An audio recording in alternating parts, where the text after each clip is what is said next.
ఉన్న బంగారాన్ని విడిపించి ఆ రోజు ఆన్లైన్ రేటుకే మేము కొంటాం. Sharma gold company. నమస్తే, వెల్కమ్ టు సుమన్ టీవీ. నేను మీ యామ్ని. ప్రస్తుతం మనతో ఉన్నారు ప్రముఖ ఆధ్యాత్మికవేత్త జ్యోతిషరత్న శ్రీమతి కోనాల భాగ్యలక్ష్మి రెడ్డి గారు ఉన్నారు. అమ్మతో మాట్లాడి మనకున్న సందేహాలని తెలుసుకుందాం.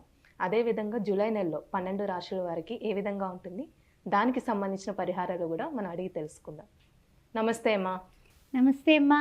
అమ్మ, ఇప్పుడు జూలై నెలలో వృషభ రాశి వారికి అసలు ఏ విధంగా ఉంటుంది, వీళ్ళకి సంబంధించిన పరిహారాలు అంటే ఏంటమ్మా అసలు? తప్పనిసరిగా చెప్పుకుందాం అమ్మా. శ్రీమాత్రే నమః. వృషభ రాశి వారికి స్వాగతం. ఈ వృషభ రాశిలో ఉన్నటువంటి కృతిక 2, 3, 4 పాదాలు, రోహిణి నక్షత్రం, ఆ తర్వాత చూసినట్లయితే మృగశిర, ప్రథమ, ద్వితీయ ఏ విధంగా ఉండబోతోంది ఈ మాసంలో అనే విషయాన్ని చూసినట్లయితే, ఈ యొక్క జూలై నెలలో ముఖ్యంగా గురుడు చూస్తే మనకి వృషభంలో ఉన్నాడు. అంటే ఏదైతే దేవగురువు అయినటువంటి గురువుగారు ఎప్పుడైతే ఉన్నారో, ద్వితీయంలో ఎవరున్నారయ్యా అంటే శుక్రుడు, రవిల యొక్క సంగమం కనిపిస్తోంది.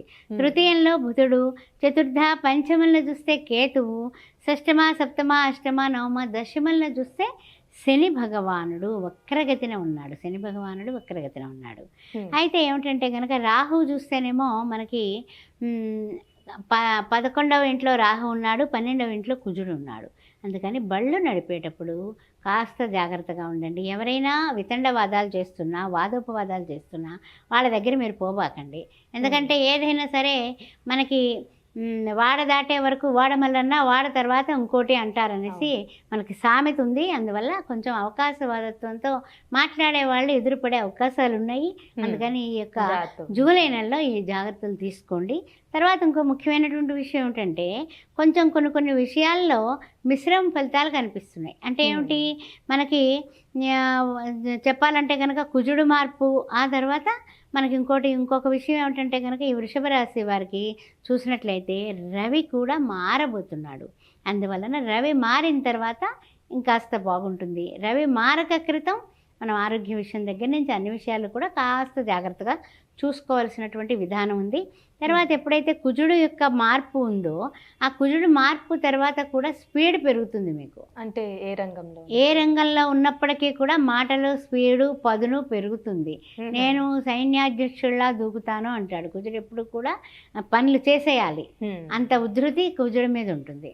అందువల్ల ఏమిటంటే కనుక కొన్ని వ్యవహారాల్లో కాస్తంత మీకు మీరే బ్రేకులు వేసుకుంటూ ముందుకు వెళ్ళండి. అంతేగాని తొందరపాటు నిర్ణయాలు తీసుకోవడం, లేకపోతే మాట ఇచ్చి వాగ్దానాలు చేసి ఆ తర్వాత ఇబ్బందులు పడేటటువంటి అవకాశం ఉంది. వ్యాపారంలో ఉన్న, ఉద్యోగాల్లో ఉన్న, వృత్తుల్లో ఉన్న, ఎక్కడైనా సరే ఏ రంగంలో ఉన్నప్పటికీ కూడా, వ్యవసాయ రంగంలో ఉన్నప్పటికీ కూడా కాస్త జాగ్రత్త.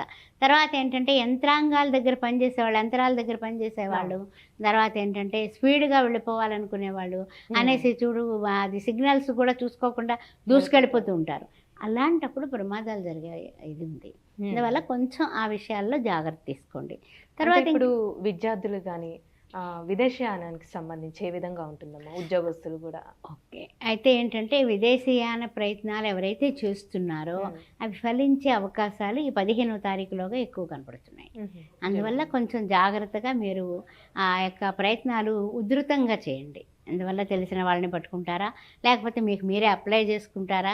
అది ఒకటే యూనివర్సిటీకి పెడితే అదే అవుతుందని అనుకోవాల్సిన అవసరం లేదు. 2, 3 యూనివర్సిటీలు కాదు, 5, 6 యూనివర్సిటీలకు పెట్టండి.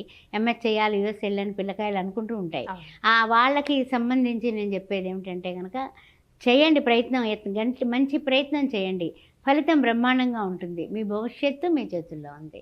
ఆ విషయం గుర్తుపెట్టుకోండి.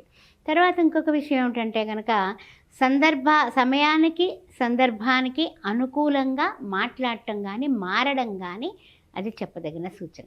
అంతేగాని నేను మారను అని అనుకోవద్దు. ఏ రంగంలో ఉన్నా, అంటే కోర్టు వ్యవహారాల విషయంలో అయ్యుండొచ్చు, వైద్య రంగం అయ్యుండొచ్చు, లాయర్లు అయ్యుండొచ్చు, ఏ రంగంలో ఉన్నప్పటికీ మీరు కాస్త చేంజ్ అయ్యే సమయంలో చూడండి, పెడితే రోమన్లా మారమని శాస్త్రం ఉంది. అదేవిధంగా మీరు మారండి. మారితే కనుక మరింత అవకాశాలు పెరుగుతాయి. అంటే వీళ్ళకి ఏమైనా ఆరోగ్య సమస్యలు అంటూ ఉన్నాయమ్మా జూలై నెలలో? జూలై నెలలో ఆరోగ్య సమస్యలు అంటే కనుక కొంచెము, అంటే చెప్పాలంటే కనుక చిన్న అనారోగ్య సమస్యలు ఉన్నాయమ్మా.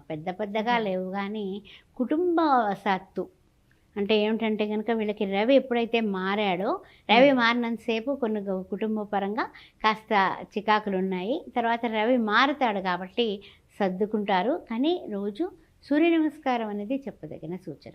తర్వాత విద్యార్థులు కూడా ఇందాక మీరు అడిగారు కదా, కృషితో నాస్తి దుర్భిక్షం. కృషి చేస్తే సాధించలేనిది ఏమీ లేదు. ఆ విషయాన్ని రోజు బోర్డు మీద రాసుకొని రేపు అని వాయిదా వేయకుండా ఉంటే వీళ్ళు సక్సెస్ అయిపోతారు. అలానే ఇప్పుడు ఈ రాశి వారికి ఏమైనా శుభకార్యాలు జరిగే అవకాశం ఉందంటారా జూలై నెలలో? అయితే ఏంటంటే కొన్ని ప్రయోజనాలు మంచిగా ఉంటాయమ్మా, ఆ విషయంలో ఏం తేడా లేదు. తర్వాత ఏంటంటే ముఖ్యంగా కొంచెం గురువుగారు ఉండడం వల్ల కూడా ఆర్థిక ఇబ్బందులు ఏమీ పెద్దగా లేవు. అందువల్ల బాగానే ఉంటారు. సౌఖ్యాలన్నీ కూడా పర్వాలేదు.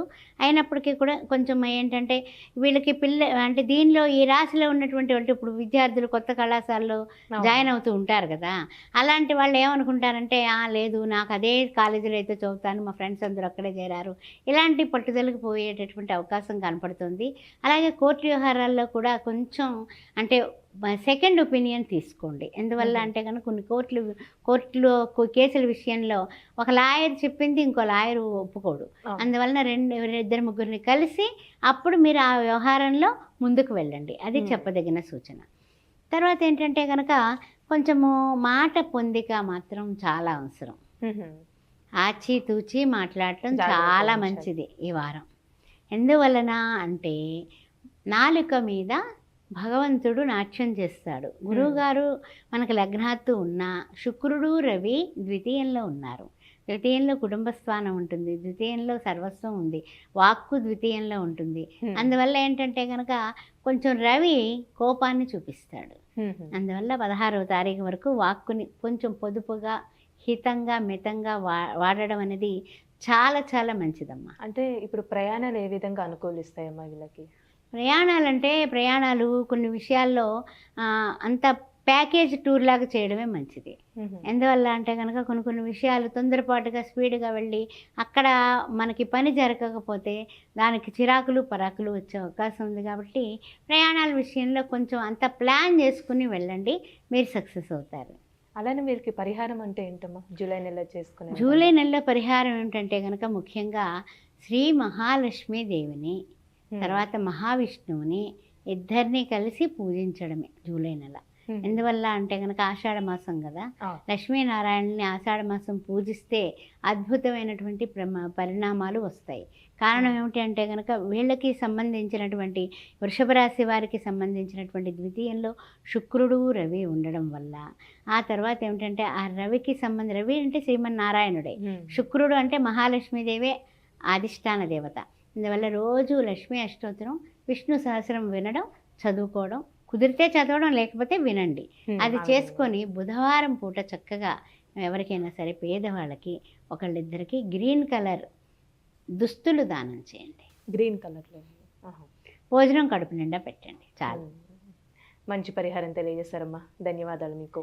ఓం శ్రీ మాత్రే నమః. సుమన్ టీవీలో మీ పర్సనల్ అండ్ బిజినెస్ ప్రమోషన్స్ కోసం కింది నెంబర్కి కాంటాక్ట్ చేయండి.